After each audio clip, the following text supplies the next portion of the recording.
Have you ever thought about starting a cannabis-based business? Well, in this video, I'm going to walk you through the steps to starting a cannabis company in the United States and more specifically in the state of California.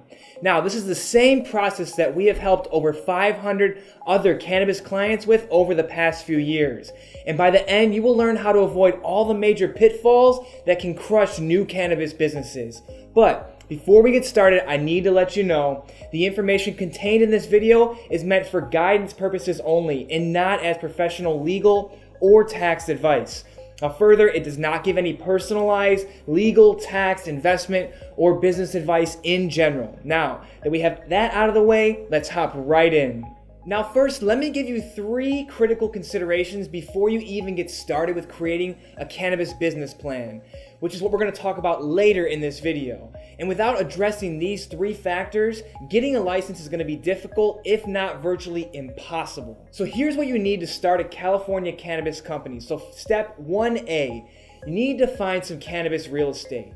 Now, finding properly zoned real estate is the biggest and most important element of starting your business, because if you don't have a lease or a purchased property, your cannabis business application will likely not be approved. Now, finding real estate is especially difficult due to most cities' zoning restrictions, and often a city will release their zoning ordinances just before announcing the open window for cannabis business applications.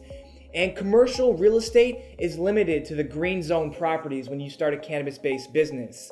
And these properties are fiercely competitive among potential licensees, so get an experienced cannabis realtor with deep local connections to help you make those introductions to landlords and make this process easier for you. Secondly, a landlord willing to lease to a cannabis business is likely going to charge a premium, because they can. Demand for these spaces is very high, and those landlords know that it's very high. So budget ahead of time for largely inflated lease prices, sometimes up to 10 times the actual regular retail rates.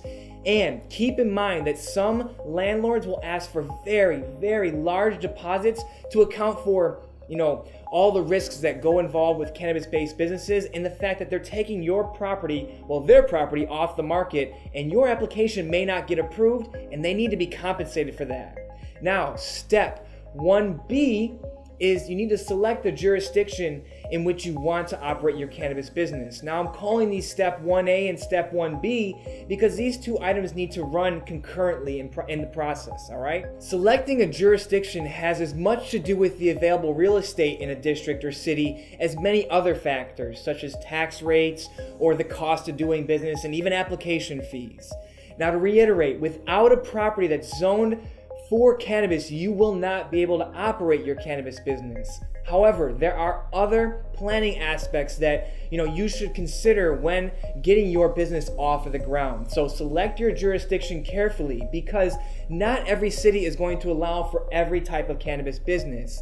Some cities only want retail, while some cities only want manufacturing, and some cities want a mix of all the different verticals. So choose your jurisdiction wisely. First, start off by reading the regulations to see how many cannabis licenses are actually going to be available and what the selection criteria were going to be, because some cities are much more competitive than others. And you can check out the GreenGrowth CPAs blog for more updates. Every week on Mondays, we send out an email letting you know which jurisdictions are opening. And if you don't see the city that you're trying to go for, give us a call, send us an email, visit our website, and let us know what you're looking for. Now, other things to check out in prospective jurisdictions, again, are the tax rates, crime statistics, other citywide regulations to see how easy your life or how hard your life is going to be after you finally get approved. And here's a pro tip.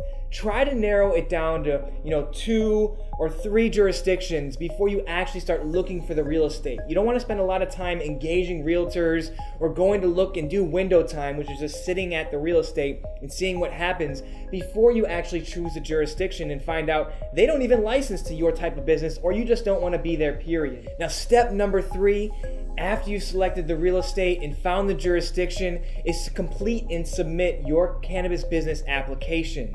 Now, this step sounds pretty straightforward, just fill out a bunch of paperwork, but our team has submitted many strong business applications for cannabis, and let me tell you, oh my goodness, It's a full-time task, You think it's just some paperwork, but it's a lot. You have to give a lot of lead time to build relationships and other things that I'm going to cover in this video. So give yourself at least 3 to 4 weeks to get the best application together and submit this with the best foot forward.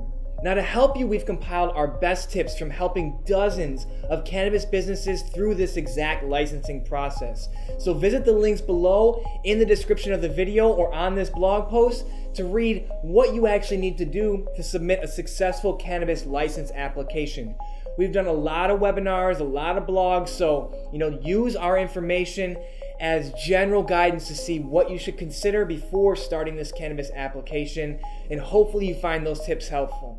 All right, so now that you've gotten the prerequisites out of the way of finding the real estate and getting your application done, the next logical move and part of securing your license is actually writing a business plan. Now, writing a winning cannabis business plan is similar to writing any other business plan, with just one exception, is that it needs to be specific to a vertical in the cannabis space. Now, some cannabis businesses or verticals or categories you're going to look into are cultivation, manufacturing, distribution, transportation, retail or dispensing, and ancillary products that go with the cannabis space. And for cannabis license application, a business plan is almost always required to show that you know what you're doing, right? You have to showcase the strengths of the proposed cannabis business. Now, it should also show and highlight some of the benefits of your cannabis company and how that's going to benefit the community in which it sits. So, here are some segments of your cannabis-based business plan that you should focus on. First is mission and vision of your cannabis business. Strong business plans are clear and concise, and that begins with the company's mission and vision. So, drilling down and clearly demonstrating what the company will do, all right, what the actual operation is, and how they will do it is the best indicator of a strong business plan moving forward. You have to know what you're doing and how to execute on it and convince the reader that you know what you're talking about. Now, next is an industry and market overview. You need to provide a snapshot of the actual industry that your proposed company is going to be playing in, the market that you're actually going to be playing in, and operating and doing business in. Now, this is necessary to show the potential profitability of your company. So you need to include competitors in this snapshot and demonstrate your path to success by providing an in-depth comparison of their company versus yours. Now, by showcasing your competitors, you can show, hey, this is what sets our cannabis business apart from this company. These are what will actually make our operation successful, and here's how the product will actually flourish in the market that we're going to be operating in, compared to all the other competitors' products. Now, the next thing, and one of the most important pillars of your business plan, is including the product. Now, showcasing the product is a prerequisite because the product is going to drive the profitability of this company, which then leads to tax revenue, which leads to benefiting the community. So be sure to include images and descriptions of your product. Make sure that everything is clearly explained. It's tastefully assembled. You don't have a bunch of wild things going on. It's tastefully shown. And give yourself a unique spin. You have to show why and what makes your product different. Focus on what makes you different and what's the reason that people are going to buy your product versus the competitor's product. Now to the marketing plan. So a successful business and a profitable product relies on a successful marketing plan, a multi-pronged marketing plan. It's not just going to be one channel. All right, so in your business plan, you need to detail all the channels that you're going to be used to drive awareness and traffic and conversions for your product, as well as any early metrics that will, demonstrate the cost of customer acquisition. And these can be estimates. They don't need to be hard numbers, but you need to show that you're, within the right ballpark to know what it costs to acquire a customer for your product. Now, next is your operations. You need to show the clear and concise methods and processes of your proposed business operations to educate the business plan's audience, which is usually, the county review board or the city review board. So usually these cities will ask you to create what they call SOPs, or standard operating procedures. And these SOPs detail how every little thing gets done in your business and for your business. Now, in the case of cannabis business plans that are used mainly for licensing applications, what we're talking about now, your audience is usually a board or regulatory committee who may be pretty misinformed about cannabis, so use that as context. Now, an operational blueprint is not only necessary, but it's beneficial in reaching and making a connection to this audience who could provide support in your industry and be an advocate for your cannabis business. Now, a few things to include in your operations plan are, how are you going to manage inventory and prevent fraud in your business? As well as, what is your plan for securing insurance and complying with actually the laws and the federal and state laws? These are just basic boilerplate things, but these committees and review boards want to know how you're going to actually abide by the laws and stay on the right side of the line. Now, next, in my opinion, the most important part of the application is the team and the organization. People are going to be betting on the jockey, not the horse. They want to make sure that the person driving the horse knows how to make, in the moment decisions. So in the cannabis industry, everyone is, ready to show how profitable their business can be. Anyone can build a financial model. Now, many groups and potential licensees actually overlook the elements that contribute to long-term success, which are the company's team, the organization, and that culture of the organization. Now, often cannabis businesses and the owners, they kind of, run, businesses that are not, well, how should I say this? They're not the best business people, all right? They're not the best businessmen or businesswomen because they just don't have the experience nor the background to run a successful business, let alone a successful cannabis-based business. My tip would be to lean in heavily and showcase the strong and qualified board of directors, management, and employees to give your business plan a boost, right? Something to stand out and showcase that you actually have a shot at succeeding in the cannabis space in that specific jurisdiction. Now that means you have to have people that have worked in highly regulated industries such as, the medical industry, the healthcare industry, finance, or even, logistics. And most importantly, find someone that has deep experience within the cannabis space and cannabis operations. It could be a retailer, it could be someone that has consulted with them, because you need to be willing to seek out these partnerships and strengthen your business operation. There are many nuances to the cannabis space that if you've been successful in other business operations, you may not have the foresight to see these landmines or pitfalls within the cannabis space.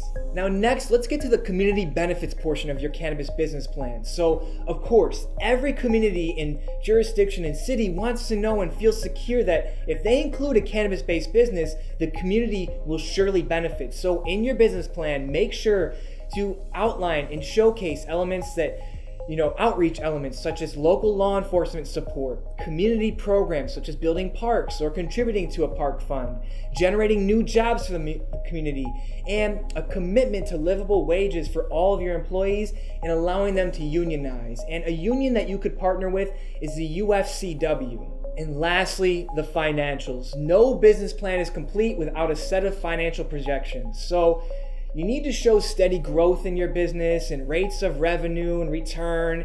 Those are all parts of a successful and winning business plan, all right? So make sure you understand the actual inputs that are driving the financial models so that you can speak intelligently about them if and when you need to discuss them with the city or even with your investors. Right? You can't just make financial models and say, we're gonna make $1 million. They're gonna ask you, what's your journey to success? And if you need help preparing any pro forma financial statements, then please get in touch with us, our accounting and finance people. They can help consult you and draw up and map out the financials that are pertinent to your specific cannabis-based business. All right, we covered a lot in this video, so let's tie everything up so you can walk away with some takeaways, all right? So first, you gotta find the right jurisdiction and the real estate in that jurisdiction that's zoned properly for your specific cannabis vertical. Next, you want to get started, all right, on the actual cannabis application sooner than later. It takes a lot of time to prepare, a lot of resources, and there's going to be a lot of speed bumps along the way.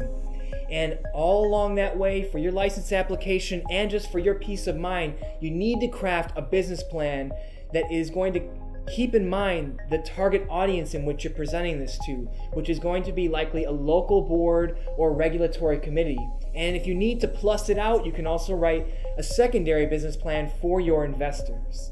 Now, if you need help related to anything about starting your cannabis business, such as business plans, financial statements, license applications, and anything in between, even finding real estate, then please reach out to us via our website at greengrowthcpas.com or give us a call at 1-800-674-9050. I hope this video was helpful, and have a great day, and we'll talk to you soon.